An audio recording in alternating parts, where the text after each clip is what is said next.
mash. And do the monster mash. Do the mash. And do my graveyard smash. Do the mash. They caught on in a flash. And do the mash. To do the monster mash. Hi again. Yes, when that classic holiday tune from Bobby Boris Pickett wafts through the air, you know Halloween time is here again. I'm just Steve, and for me, it's not the costumes and candy that make the season, it's the harvest. The overflowing bounty that spills in from farms all over, turning the tables at every street fair and market into a veritable cornucopia of colorful sights and pungent smells. Today, you don't have to look far to find an elaborately developed pumpkin patch, so even kids from the city can come out to get a sense for some of the feels that a lucky few of us grew up with, out in the country and down on the farm.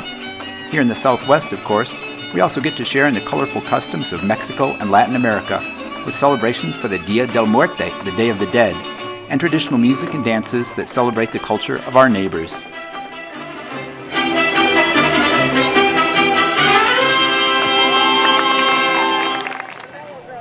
Youngsters like Mickey delight in bounce houses and other games, taking on challenges like climbing walls and going for a spin on pint-sized quads, while Mom and Dad try to resist the smell of barbecue and roast corn from a long bank of nearby food stalls.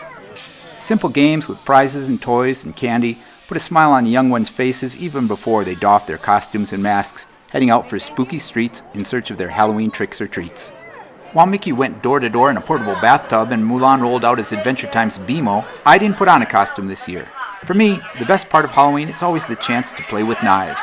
I made my first Nerd Fighter pumpkins this year, with a giant squid of anger entwined with a hanklerfish. Here goes! Yes, it's true that I once went through life as a guy who always had to rhyme life with strife. Yes, I've been burning, I've been spurning through it. All my friends, I've learned that love is not about whether you get stabbed, it's how slow the knife gets turned.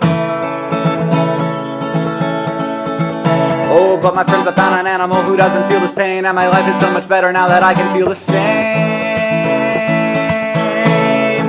'Cause you can't hate the night if you live your whole life without light, and you can't hate the dish if you've only ever eaten fish, and you can't feel alone if it's all you've ever known. Yeah, the deep-sea anglerfish has no reason to be happy, but she has no freaking idea what else to be. The deep-sea anglerfish never has to find a mate. They are always there together when it's time to procreate. See, one dark night a young that bites a female on her side, and then slowly he becomes a sperm-producing parasite. And if we can say he lives at all, he lives until she dies, and until that day he literally never leaves her side. Oh, you can't hate the night if you live your whole life without light, and you can't hate the dish if you've only ever eaten fish, and you can't feel alone if it's all you've ever known. Yeah, the deep-sea anglerfish has no reason to be happy, but it has no freaking idea what else to be. For years this rule has kept me out of hopeless despair. You simply do not feel what is always there. I ask my brain to entertain that pain is the same, that if I feel it all the time, can you really call it pain? Well, I don't have any friends and I don't have any hair, but neither does the anglerfish, and she doesn't care.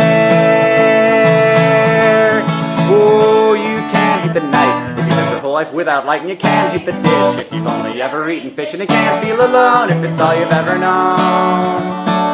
Yeah, the deep-sea anglerfish has no reason to be happy, but she has no freaking idea what else to be. Yeah, she has no freaking idea what else to be. She has no freaking idea what else to be.